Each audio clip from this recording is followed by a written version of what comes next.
Hello friends, welcome to Jiku Diaries YouTube channel for this review of Afghanistan versus Australia ICC Men's T20 World Cup 2024 Super 8 match.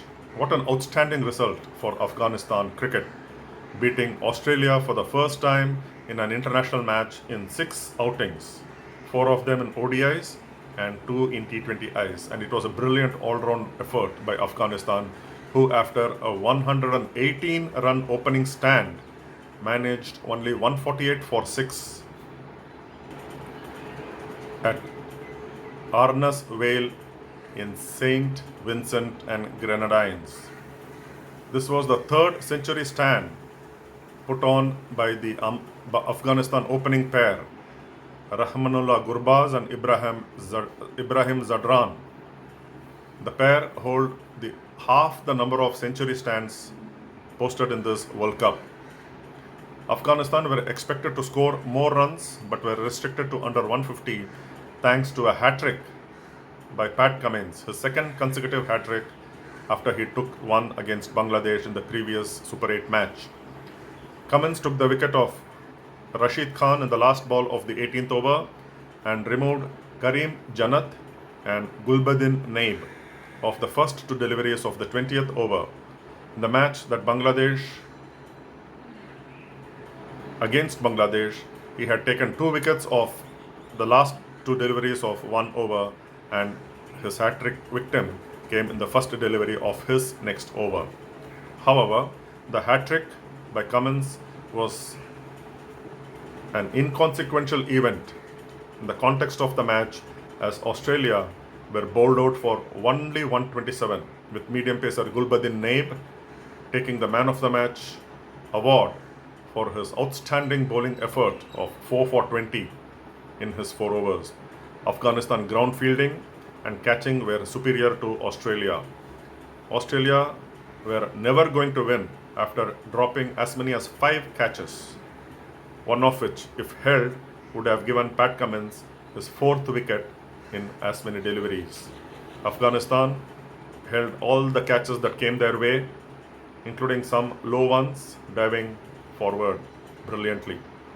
Afghanistan bowlers mixed their variety brilliantly. Captain Rashid Khan using 8 bowlers, including himself, with Naib being the most successful with 4 wickets, and opening bowler medium pacer Naveen-ul-Haq picking up 3 for 20. This victory by Afghanistan should not be viewed as a shock result, as they are becoming a force to reckon with in the white ball format, and especially in the shortest version. Yes, a shock victory if you may consider the ICC rankings. 10th ranked Afghanistan upsetting 2nd ranked Australia, who are also former champions, winning the 2021 edition in UAE. Afghanistan players, it must be accepted, are a very much improved side, and their players gaining experience playing in the various T20 leagues the world over, and they are becoming rich by that exposure.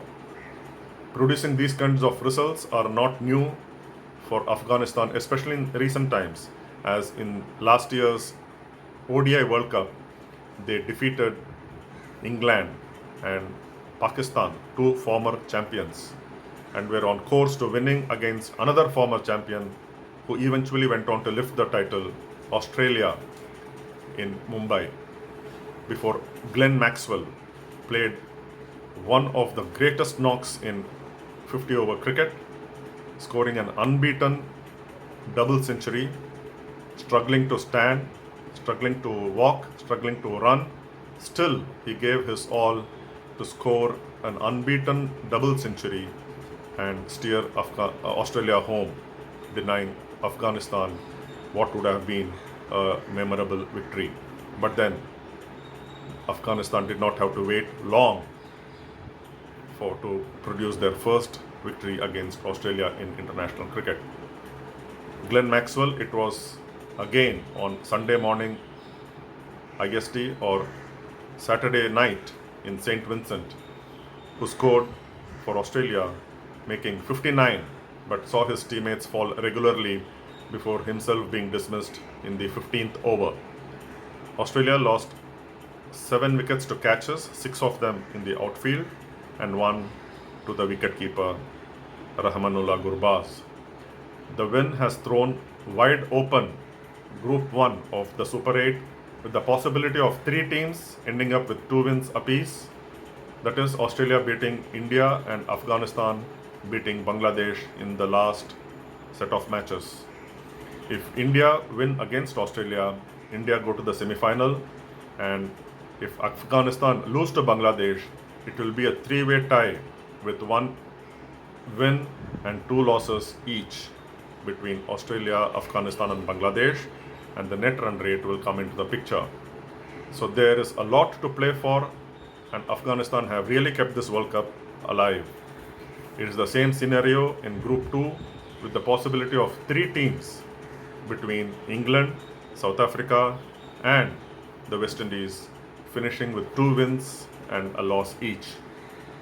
Thanks for watching. Until next time, bye bye for now. Have a lovely Sunday.